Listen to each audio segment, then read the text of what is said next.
everybody, welcome to the Centbee Show. I'm your host Lorien Gamaroff, and my co-host is the real Kage Ntshingila. How are you doing, Kage? I'm very good, thanks. Here we are, we find ourselves back in the Centbee studios. We're in our usual studio. Our usual studio. Although we're back home.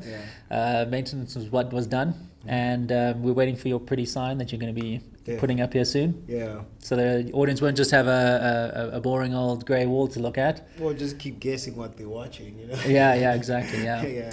Yeah. So here we are talking about Centbee. It's not an infomercial for Centbee, although we do like to explain to users what Centbee is for. Yeah. Because often people ask us, how do they make money on Centbee and how do they earn and that sort of thing. And we always want to tell them, look, it's just a wallet. Yeah. It's a global mobile money product, just like other mobile money apps out there, especially across Africa. Mm-hmm. If you think about M-Pesa and Airtel and MTN Momo, those are well understood products. Centbee pretty much fits into that category, except it's got some secret sauce. Some secret spice. I was about to say, I'm like, okay, but there's quite, a bit of a difference if we compare ourselves to them, because like you're saying, we're global. We have a global reach. Even the cost, like the fees are super low on BSV, so for me, there's no competition when it comes to, cheaper, faster transactions. Yeah, exactly. We are leveraging Satoshi Nakamoto's Bitcoin. That's why we use Bitcoin SV. The only Bitcoin I recognize, Mr. G. The Satoshi vision, what he wanted, a peer-to-peer electronic cash system.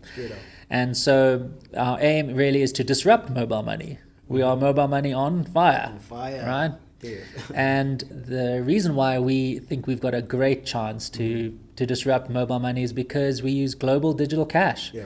And other mobile money apps out there, they're always pretty much locked into their country. They have fees. Yeah. Sometimes the peer-to-peer fees are low, but generally, fees are high. And so Centbee also bundles a whole lot of ways you can shop. Yeah.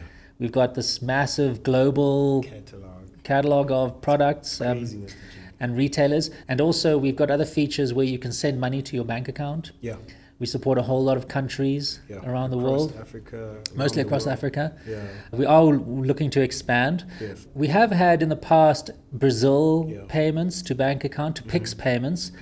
But unfortunately, sometimes countries, are put on funny high risk lists or something like that. And so Centbee is a regulated mobile money product. Yes. We use Bitcoin SV, and so regulators don't actually know the difference between Bitcoin SV and crypto. They don't, yeah. And so we behave responsibly, even though we don't have specific rules around how Bitcoin should be used. We stick to the traditional rules around payments. And so we do all the right things. We do identity verifications and that sort of thing. But also, unfortunately, we have to stick to the rules around different countries. Yes. And so Brazil recently, we had to remove the Brazil payouts on Centbee.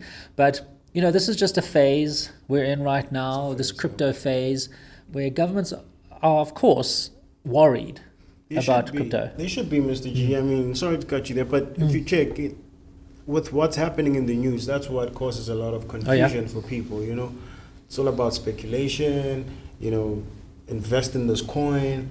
That already just throws people off, the actual BSV bus. Yeah. They should be on the BSV bus where it's about peer-to-peer payments. It's about fast transactions. It's about having a public ledger that anyone can access. Regulatory compliant. Exactly. Something that is traceable. Yeah. Transparent. Yeah. This is what Satoshi Nakamoto wanted. Yep. He didn't want crypto. Yeah. He was against crypto, in fact. Super, yeah. He wanted to eliminate anonymous transactions and also by creating a decentralized universal ledger, making something that you couldn't cook. You can't cook the books. You can't. Because once data is on there, it's on there. Set in stone. And having a single set of books is how you eliminate fraud. Yeah. And so, of course, now governments have been listening to crypto maniacs and hearing about how crypto is unconfiscatable, unseizable, ungovernable. And so Satoshi Nakamoto's invention has been buried. And we are, that company that is shining the light We're trying to bring financial inclusion to the world, Yes. not speculation and hopium. Yeah. We think that Bitcoin SV, or Satoshi's Bitcoin, can enable business models. Definitely. It can, as I said, bring financial inclusion. It can make digital payments accessible Yeah. around the world. Yeah. Cross-border remittances, bring the cost down way low. Yeah. That can change a lot of people's Even the lives. speed, Mr. G. I mean, money just gets the quick. Even though, we're not going to try to blame the current system the way it works. That's the way it works. Like having to send money to a bank account at a specific time and then only to find that it will be delayed. But with BSV, you directly send money to someone's wallet. They get Yes. it instantly. Exactly. Yeah. So it's phenomenal. And unfortunately, crypto is just still there, clouding people's minds, but also making regulators just, want to hold back on things and not letting Bitcoin develop the way it should have. Yeah. But also, it's not just regulators, it's just the public. As we've said before, if you go onto the mainstream news and you want to learn about crypto, you're going to be hearing about price, you're going to be learning about candles and charts and technical analysis, and it's really just very difficult for the average person out there to first of all hear about Bitcoin the way it was meant to be, and to hear what companies and what products are there that are leveraging Bitcoin, original Bitcoin. So I mean, this is part of the goal of this show, is to try and spread that information, to cut through all that misinformation, and there's a lot. And unfortunately, it's not misinformation from scammers, dodgy people. It's people who themselves have misunderstood Satoshi's invention. For me, that is the biggest issue, because I think I would accept it if someone is just pushing a certain narrative for their own benefit. But for people who actually think they understand like the whole idea of the technology, and they throw like people off, like in terms of understanding what the true, like those for me are the most dangerous people. Yes, because they have reputation. If you think about some of these mainstream successful investors, they have also drunk the speculative Kool-Aid. Yeah. I mean, you look at guys like Michael Saylor and he's just buying Bitcoin, or even President Bukele from El Salvador. Yeah. And also well-intentioned, well-meaning people who seem like they know what they're talking about, and they believe what they're talking about, and unfortunately hoodwinking a lot of people around that. So we are a minority voice in this noisy, loud cacophony of just crypto mayhem mania. And so we're going to continue doing the show. We hope that you can share it with your friends and tell your friends, look, if you want to understand Bitcoin, this is the show to watch. Because we're not going to be telling you about all this crypto nonsense, which is going to end. It's a bubble. It's a bubble. It's going to burst soon. It's going to burst, and we just see the signs of that now. And so if you really are interested in this technology, and you should be, because it's amazing. It really does make things possible that weren't possible before. Yeah. But if you want to understand this, then listen to the show, and also go and find other people in the Bitcoin SV community who are building companies, and see how they are using Bitcoin. There's a big Bitcoin conference that's coming up in May in London. It's called the London Blockchain Conference. And it's literally the only conference that is dedicated to Satoshi Nakamoto's version of Bitcoin. True vision. And that is where you are going to learn what you can do with this technology and how it can enable you and empower you. So share this show with as many people as you can, and say, look, if you want to understand Bitcoin and you want to understand how it can benefit you, this is where it's at. We're going to give you that knowledge. Straight up, guys. I mean, you heard it from the horse's mouth. Mr. G. Who are you calling a horse? From the bee's mouth. But yeah, man, if you haven't experienced the power of BSV, I suggest you download the Centbee app now and get plugged, guys. Come on now. It's 2024. Like I've been saying, you need to be plugged. And through Centbee is the best way you can be plugged. So yeah, remember to show some love, subscribe. You know the drill by now. Mobile money on fire. So yeah, Mr. G, I mean, we've explained like time and time again that, BSV is the only Bitcoin we recognize.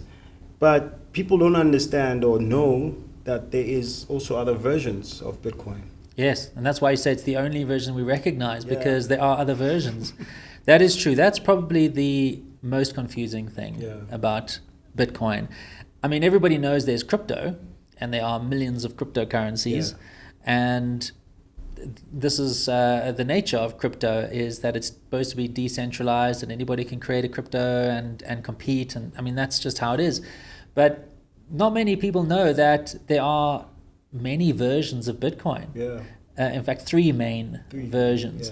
And the Bitcoin that people trade on the exchanges with the ticker symbol BTC isn't in fact the original version of Bitcoin as designed by Satoshi Nakamoto. And so this is another hurdle we've got to get over. Not only must we say Bitcoin is the best crypto, but we have to say which Bitcoin. So it's very confusing. It is hella confusing, because I can only imagine for someone who's hearing about Bitcoin for the first time, like the first information they come across is BTC, speculation, investments and stuff. But it's rare to find the BSV conversation in mainstream media. Exactly. People don't understand the underlying technology that drives these cryptos. When people are trading on exchanges, they just look at the ticker symbols. And so if they see BTC, then they say, all right, well, that's BTC, that's Bitcoin, that's the crypto that is the Bitcoin version. They don't know what is the history of BTC, and is this in fact the original protocol that Satoshi Nakamoto created, which would enable digital cash payments. And so not only do we have a lot of confusion around these different versions of Bitcoin, but most of the people who are trading on exchanges, they don't even care. They just see symbols, and they just look at the charts of those symbols, and they trade accordingly. And of course, when we look at BTC on exchanges, that's the crypto that has the highest price. And so people just believe, well, that is Bitcoin. But we're not BTC, and we call ourselves Bitcoin. We are BSV. And so what's the difference there? I guess this is something that we should now talk about, the history of how did we come to having these different versions of Bitcoin, and what the heck is BSV? Yeah, because, I mean, we know, like, from inception, there was one Bitcoin. And then all of a sudden, there's all these versions. Like, how did that event come about? Now, when we first started Centbee, 2015 or so, then there was only one Bitcoin. It was BTC. And Centbee was a BTC wallet, because we wanted to create a digital cash wallet, and Satoshi Nakamoto created electronic peer-to-peer cash.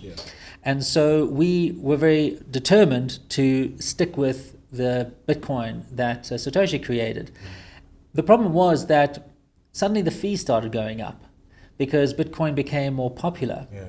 And the reason why the fees started going up is because this is something that happened early on in the history of Bitcoin, was that when just prior to Bitcoin having any value, before there was pizzas being sold and people started putting a monetary value on Bitcoin, Bitcoin didn't have a price. And all the people who were working on Bitcoin, who were supporting it with their own computers, mining Bitcoins, they weren't earning any income. I mean, if you earned 50 Bitcoins and it was worth zero, then, you're just wasting electricity and time. And so one of the things that you could do on Bitcoin in the early days before there were fees is you could just create as many Bitcoin transactions as you liked. And because it was just an enthusiast network, there was just a bunch of volunteers, what Satoshi Nakamoto decided was that he would put a temporary cap or limit on the size of those blocks. In other words, how many transactions you can put into a block was then limited. And he picked a number, he picked 1 megabyte. And so for a long time, that was fine because nobody really used Bitcoin. It was just a fun thing, and at that stage, very few people even knew about it. But as more and more people started using Bitcoin, suddenly now there was a competition to try and get into those blocks. Because if there's only 1 megabyte worth of transactions being processed every 10 minutes, if more transactions are created than 1 megabyte, well, those transactions don't get it put into a block. Yeah. And they have to wait for the next block.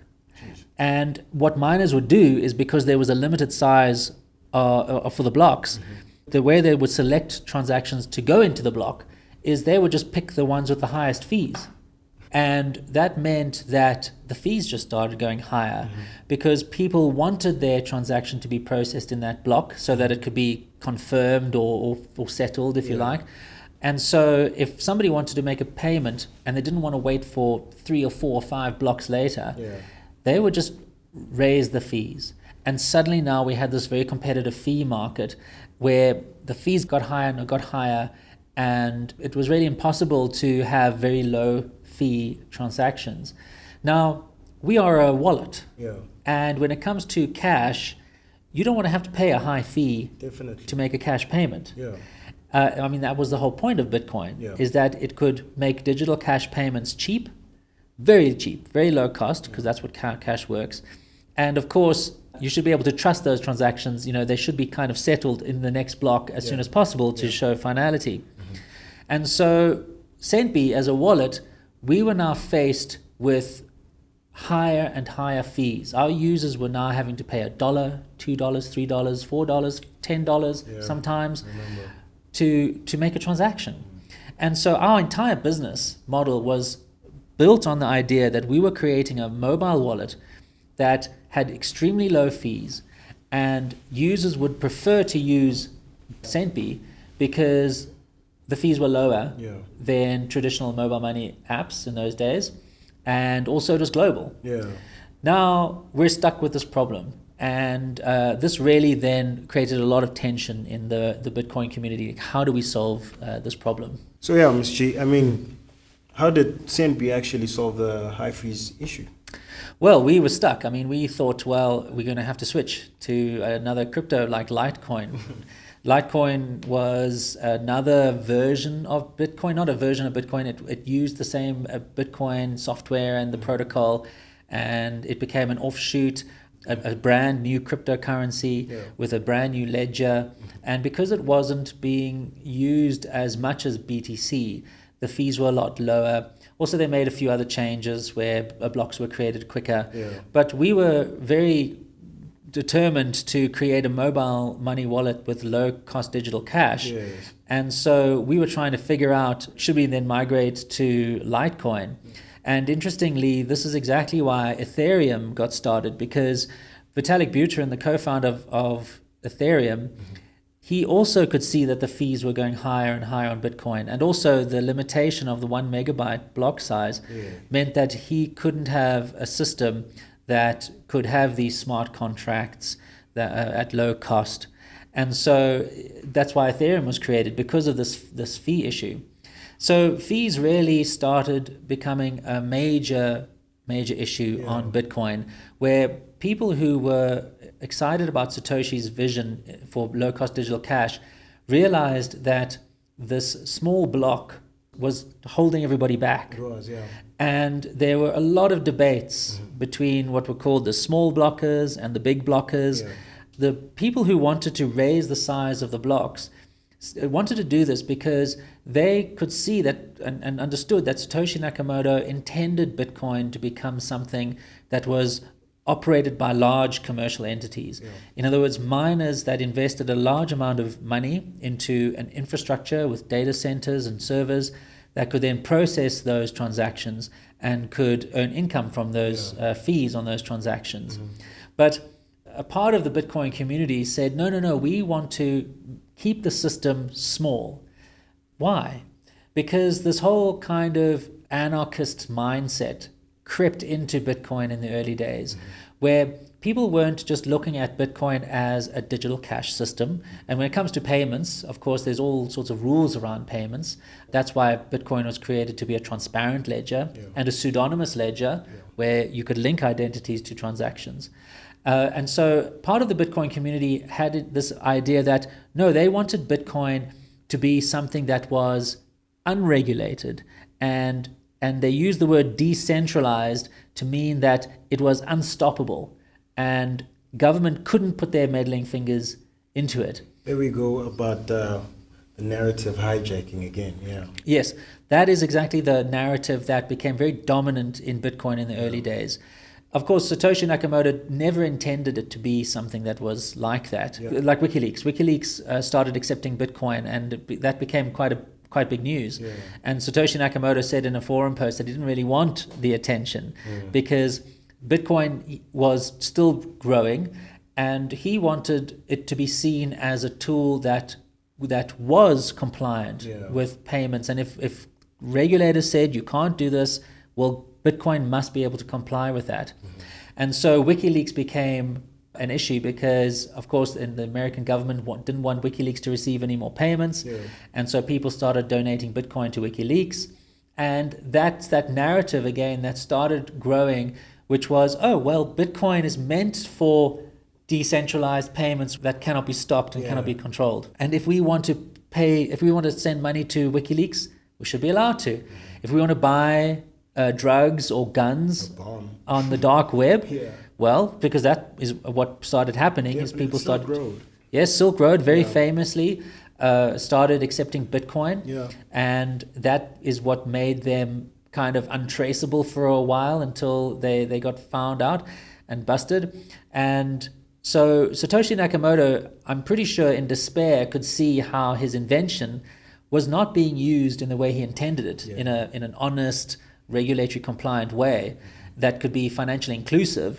Remember, you can't have an anarchist system that's financially inclusive because normal people don't want to be involved with things that are illegal. So his invention was being corrupted, and a false narrative was being put in there that Bitcoin was always meant to be something that could skirt around government controls. And they would point to things like in the first transaction there is a reference to a newspaper about the UK government bailing out banks, and they took that to mean that Satoshi was very anti-banks and anti-central banks and anti-inflation. Of course, he did make comments about that, but they just took it much further than that. That it wasn't about creating an honest system that was low cost. This was about trying to skirt around government controls. And of course, by keeping the blocks small, the people who were interested in a decentralized system, who didn't want large data centers to be the only ones able to operate mining nodes. And the reason for that is because large mining data centers are visible, and a sheriff can come knock on the door and say, hey, what are you guys doing here? Can be located, Shut you down. And so they thought, well, if that's the case, then Bitcoin isn't decentralized. And they don't want that to happen. So they said, we're going to keep Satoshi Nakamoto's block size cap of 1 megabyte, just so instead of gigabytes of data coming in every 10 minutes, we've only got 1 megabyte, and anybody can have a hard drive with 1 megabyte coming in every 10 minutes. More like a flash drive. Whatever it is, and then they can then verify their own transactions. All this kind of nonsense that has nothing to do with Bitcoin. Anybody who's got a node, in other words, the Bitcoin ledger on their computer, is not doing anything to help the system. They're not making it more decentralized. In fact, they're hurting the system because now they're creating another node that miners have to try and figure out, is this a valid node that's got blocks that I need to update? This whole idea of a non-mining node is another false narrative that crept in. So now what we had was a lot of tension in Bitcoin, because we had a large majority of the people in Bitcoin who were very in favor of a system that was anarchist, something that couldn't be controlled, that was maximally decentralized. Governments couldn't stop. They couldn't force compliance onto people using Bitcoin. They couldn't know identities of the owners of the Bitcoin. So there was this real tension where part of the community, a large part of the community, wanted this anarchist version of Bitcoin. They wanted to change Bitcoin to be more anarchist. And then we had a very small minority of the Bitcoin community who said, no, we want to keep it as Satoshi created it. We want the blocks to be big enough so that enough transactions can get put into those blocks, which means the fees are low enough. And so this really was a major issue for Bitcoin for years, where we had the big blockers versus the small blockers, the majority of the community, and also the ones with all the influencers and the social media influencers and the guys who ran the exchanges. They were all very much in favor of creating a Bitcoin that was more decentralized, like in that way. And so they were advocating for changes to the protocol.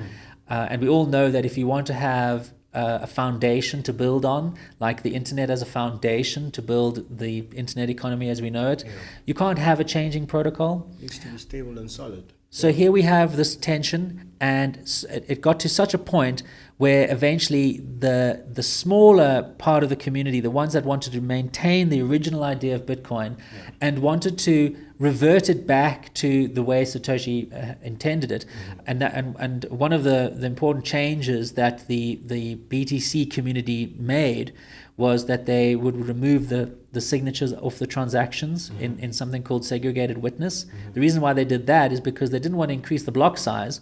They just wanted to shove more transactions into the blocks. And if the transactions didn't have signatures, well, you could put more into the block. So they were making changes to the protocol. They were trying to make it maximally decentralized by keeping the blocks small. They had this anarchist mindset where they didn't want Bitcoin to be commercialized. They didn't want large miners coming and getting involved, because what they saw then was that government could come and step in and stop the party. But now we have this minority who said, we want it to be commercialized. We want it to be used as cash.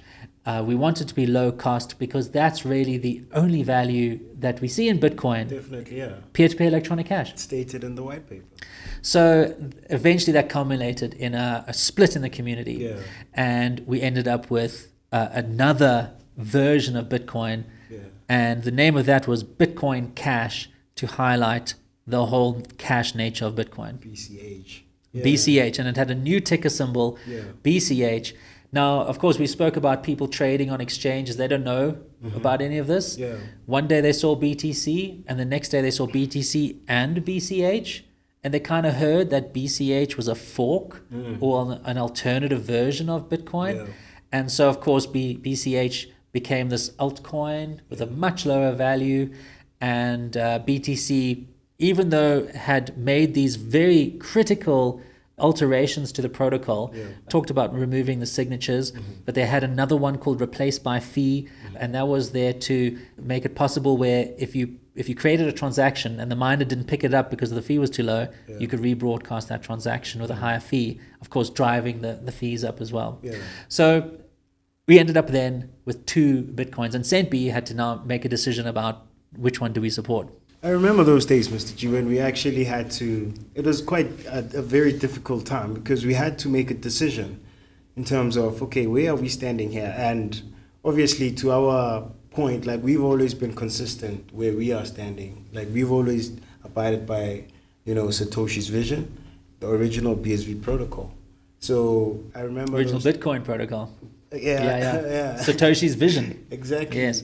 So it takes me back to London, when we had sort of like a proper case study, I would say, where people were actually receiving BCH and they were actually buying beer with BCH. Yes. Now, of course, Centbee was a BTC wallet, and we were faced with these high fees, thinking about moving to Litecoin. When this split happened, we thought that was great, because now we could continue building a Bitcoin wallet using Bitcoin as cash.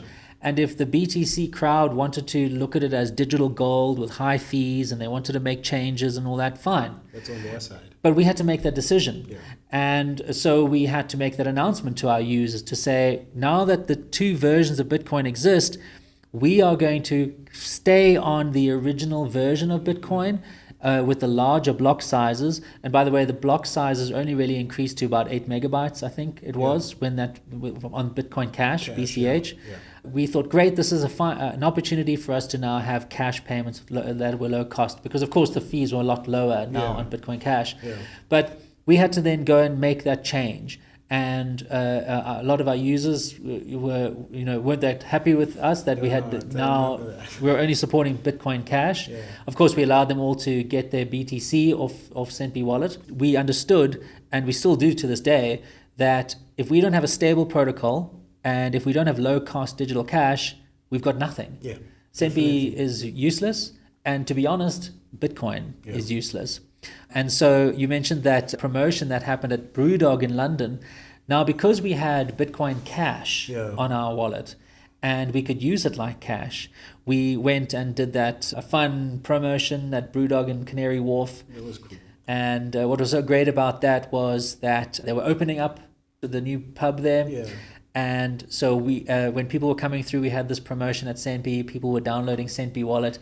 We would give them some Bitcoin Cash, and then they could go and buy beer at the counter. And it was just such a great real-world example of how Bitcoin was supposed to be used. And at that time, Mr. G was unheard of. Like, yes, literally buying beer off, Bitcoin just like that quick. Yes, that was really unheard of. That was groundbreaking. It was, because people knew that Bitcoin, at least what they understood, was not meant to be used as cash. Yeah. It was meant to be put on an exchange, and then you flip in and out of it.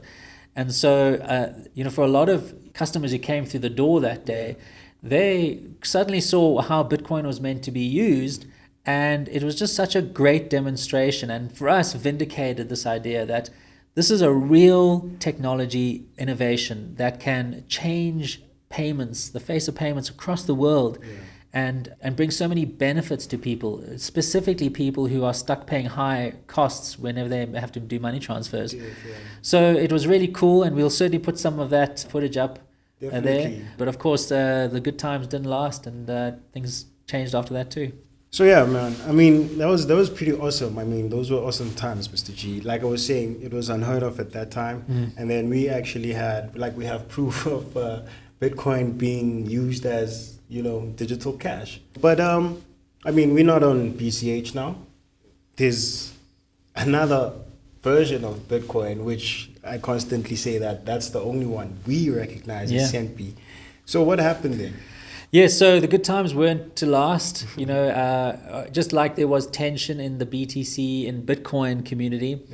Again, there was a split in Bitcoin Cash, and again, the majority and the social media influencers or the popular kids who are on Bitcoin Cash, guys like Roger Ver, who has recently come out of the book about this subject, although he only goes as far as Bitcoin Cash.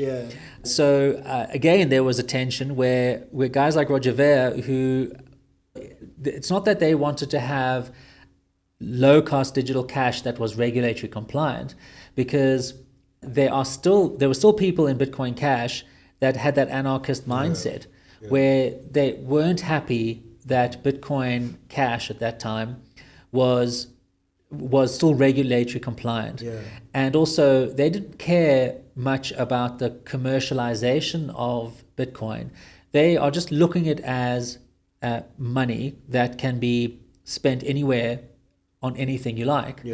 They're not interested in businesses, so to speak, adopting the ledger, or they would love businesses to accept Bitcoin Cash, because then that would give Bitcoin Cash a reason to exist.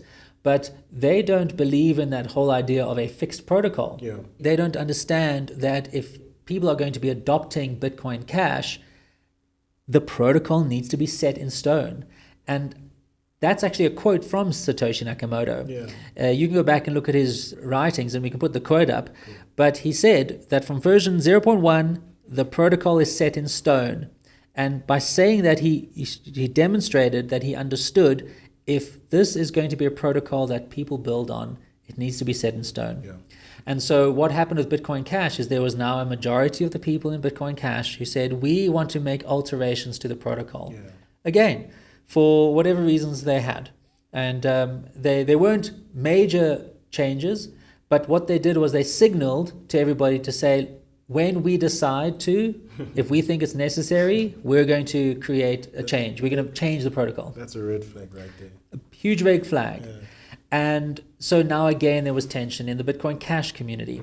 And the majority, who were the popular guys who managed to convince the exchanges to retain the BCH symbol, their altered version of Bitcoin Cash kept the Bitcoin Cash name, and the few people, the remnant that was left behind, who believed in a fixed protocol, who believed in Satoshi's vision, They were then forced again to find another ticker symbol, the Bitcoin SV.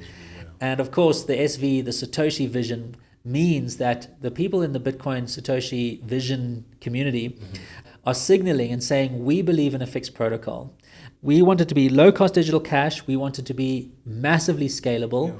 So what we're going to do is we're going to remove that block cap eventually. Obviously, there's a technical aspect to that. You've got to develop the software and the systems that can handle that. But we are going to revert this protocol back to the original that Satoshi designed, and we are going to stick to it.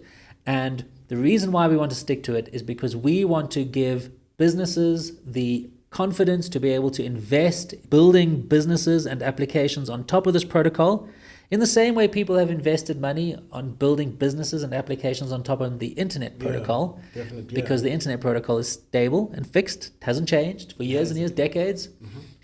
And so the Satoshi Vision blockchain is the one that is now marching towards what's called an unbounded block size. In other words, the miners get to decide how big those blocks are. And remember, miners are incentivized to process as many transactions into a block because they get the fees. And so this is where Satoshi Vision is going, a massively scalable blockchain that can have tiny transaction fees and can bring digital cash to the world. But more than that, can act as a protocol, a digital ledger that businesses can now build new businesses, new apps, bring new features and functionality into existing businesses because of the nature of BSV. This was the journey that got us to the fact now we have the third ticker symbol that we have to deal with. But everybody needs to know that Bitcoin SV is the Bitcoin that Satoshi Nakamoto designed and developed and released to us. And BTC and BCH, for that matter, are in fact, and this is a legal term, passing off as Bitcoin. In other words, BTC has kept the name and it's kept the original data ledger that was created prior to the splits and is calling itself Bitcoin. And it's not actually Bitcoin. It's not, it's an alternative version of Bitcoin. And what's frightening about that is that it actually has within it now the seeds of its own destruction. Because by bringing in segregated witness, in other words, by removing signatures out of the transactions of the blocks, they have made Bitcoin BTC non-compliant. Yeah, clearly, because going back to also the white paper, Mr. G, like it needs to be, transparent in a sense. So that puts a layer of camouflaging whatever illicit activities that could be happening there. Because how can you send a transaction without a signature? Yes, well, how do you now trace those? How do you trace and it? how do you link identities to those transactions? So, but of course, the BTC community don't care because for them, they think it's fine. This technology is unstoppable. Doesn't matter if it's illegal. Try and stop us. You can't. We're decentralized. Only in the dream world. So it just shows such a lack of understanding of so many things.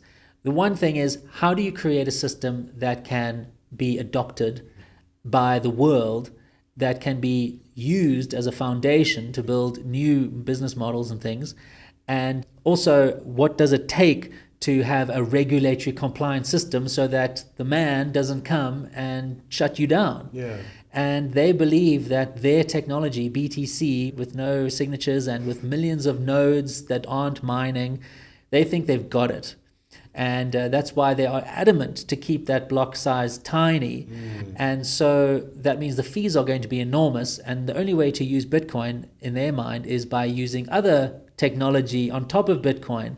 And a famous one that they're trying to develop and have been for years is something called the Lightning Network. And the Lightning Network is supposed to be a second layer technology that moves all the transactions off the Bitcoin layer onto this new layer, and then people can transact, for very low cost on this new layer, and then when they want to, if they want to, they can then settle back into the blockchain. That doesn't make sense. Well, I mean, the Lightning Network, it's not just that the people who are involved with it haven't been able to figure it out properly yet because it's still not finished, it still doesn't work, but they don't even understand that it's a mathematical problem. When you have a mesh network and you're trying to route payments through and you're trying to find a path through these networks, there's a very famous problem, and if anyone who wants to go and research this, it's called the P versus NP problem.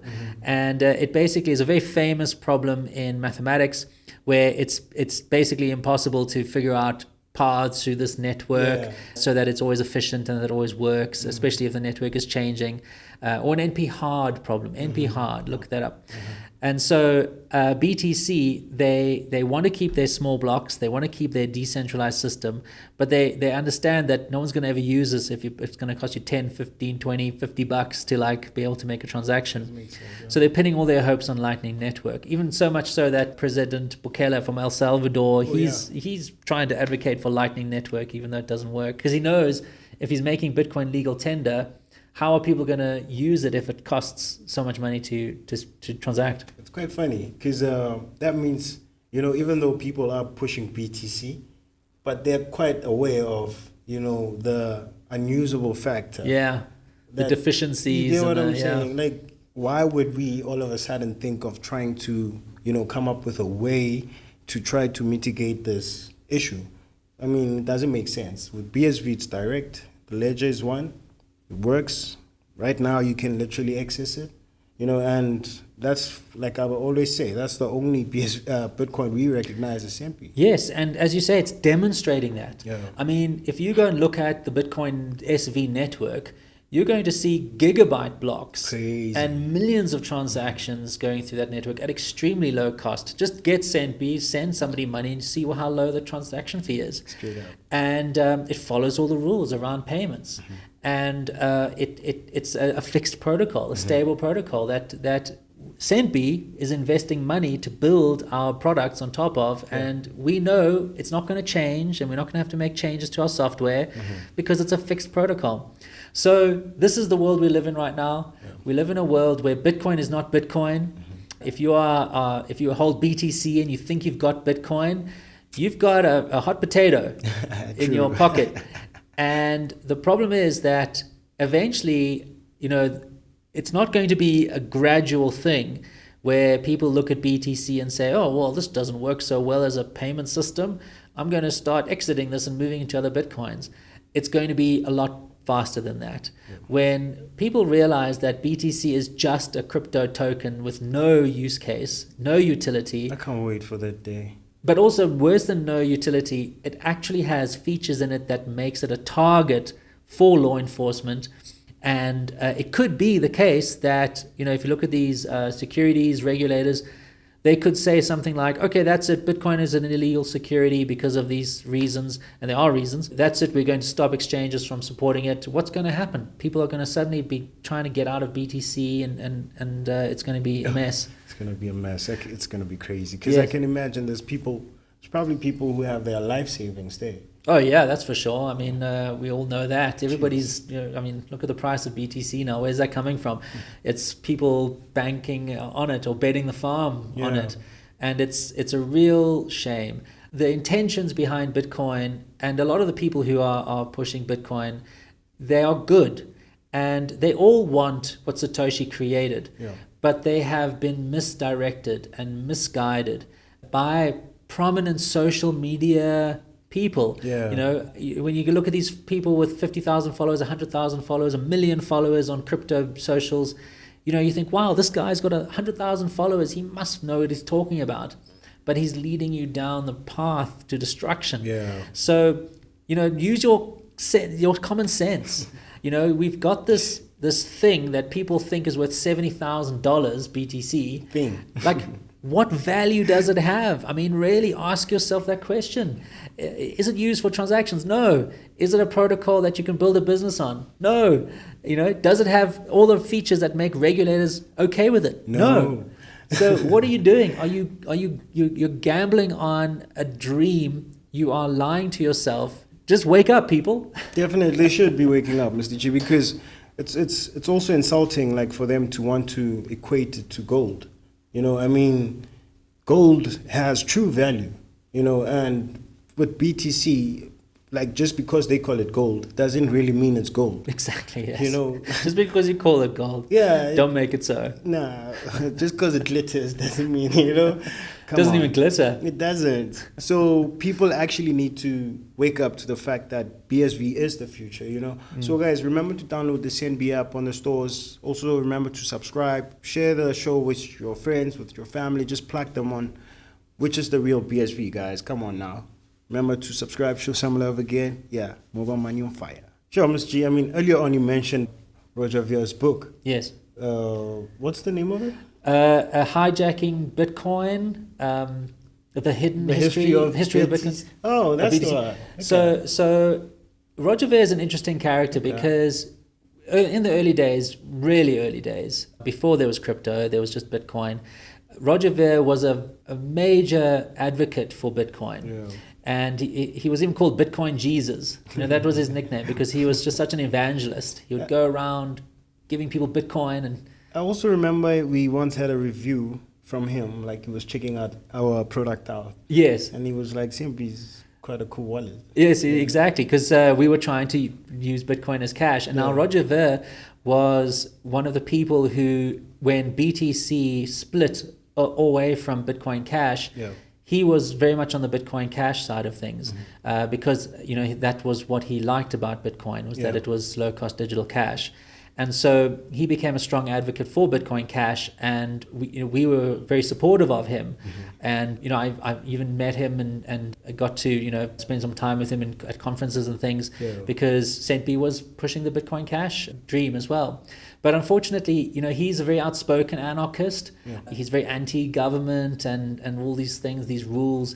And so he was the person in Bitcoin Cash that decided to make these alterations to Bitcoin Cash, changes to these protocols, and also very much in favor of supporting dark web, dark market websites, people being able to buy anything they like.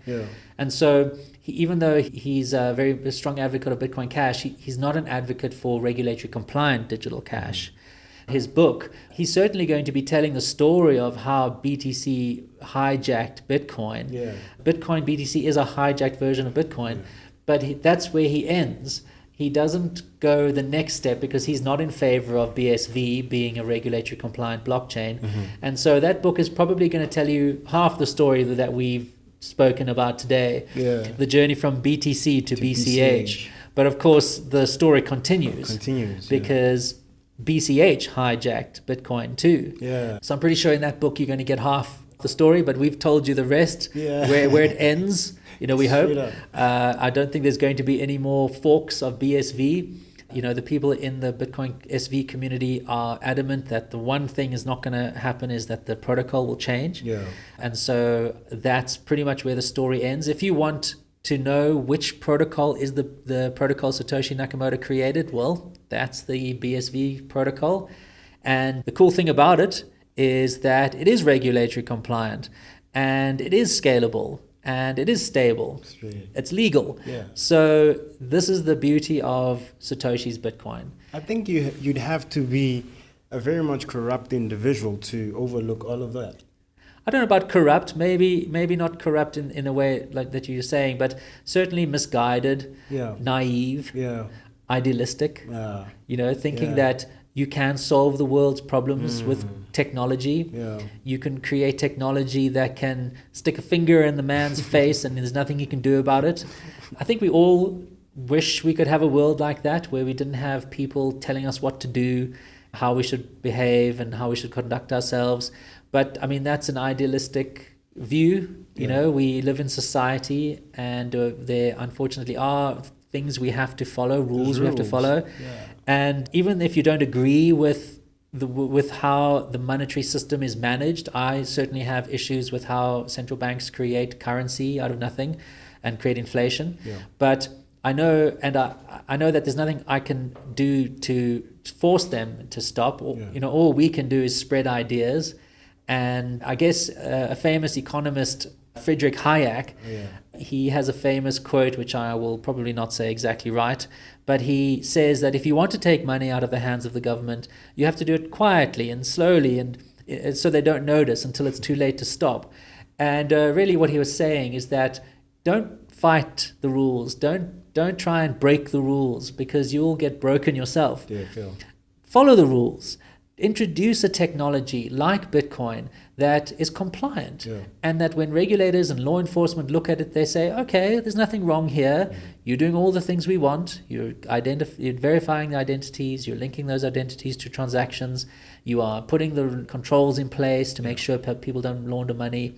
And by doing that, we are slowly bringing Bitcoin to the people in the world. And eventually, and this is like other mobile money apps, I mean, M-Pesa is a perfect example. M-Pesa now is so used in some African countries that even if the government wanted to stop it, they couldn't, because it's so necessary for people in those countries. Everybody uses it. It's just part of life. And so we're going to take Friedrich Hayek's point of view. We're going to try and bring Bitcoin to the world, what I think is certainly a better form of cash, better form of money. But we're not going to do it in this anarchist way like the BTC crowd or the BCH crowd. We're going to follow the book. We're going to do everything we're supposed to do. And that's how Satoshi wanted it. Not to say that Satoshi wanted to bring down the system. I don't believe he did. But he built Bitcoin so that it could come into the world. Into this current world. Into this world with these laws, these rules. Because like I was saying, Mr. G, nobody in this space considered all of those aspects. You know, like he considered the law, the people, literally the real world. He considered all of those aspects. So there's no way BSV won't succeed. I don't think so. I mean, I think that's BSV is demonstrating value to people. And all our users love Centbee. They love that they can pay people across the world and their neighbors and their friends, whoever, with very low cost digital cash.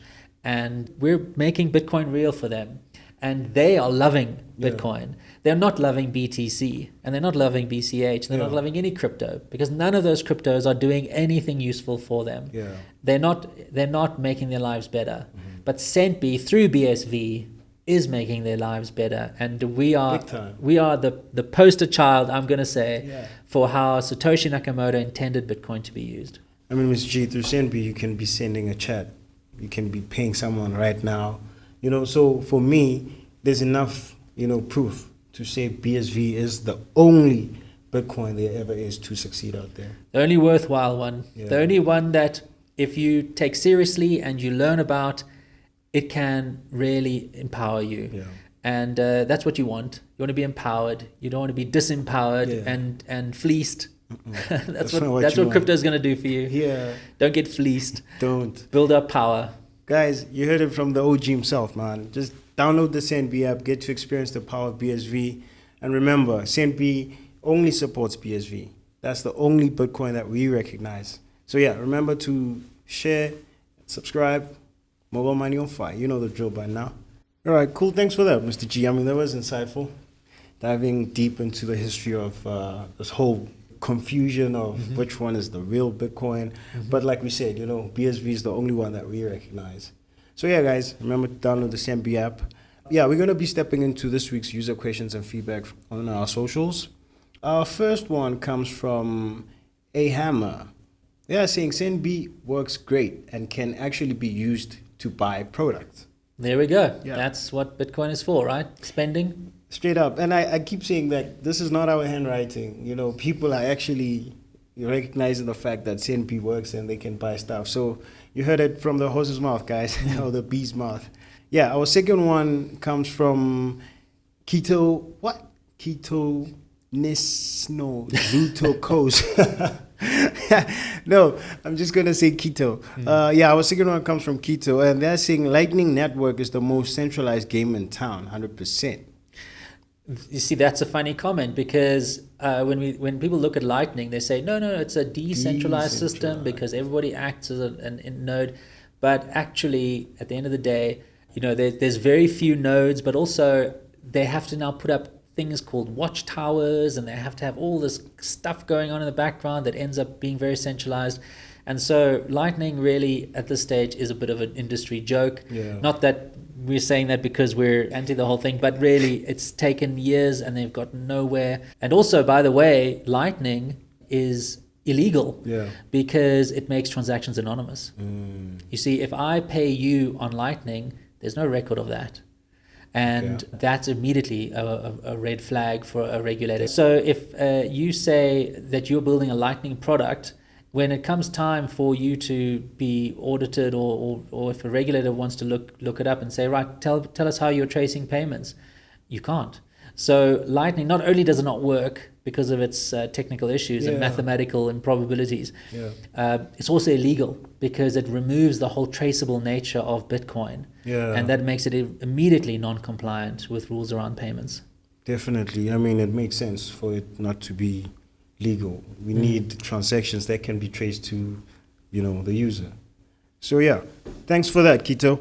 Our third one comes from Conscious Minds, and they are saying, great channel, guys. Thank you for your insight. Can you tell me when the UK will accept the selling of BSV, and or where, as a UK resident, can I sell my BSV if I wanted to? Please help.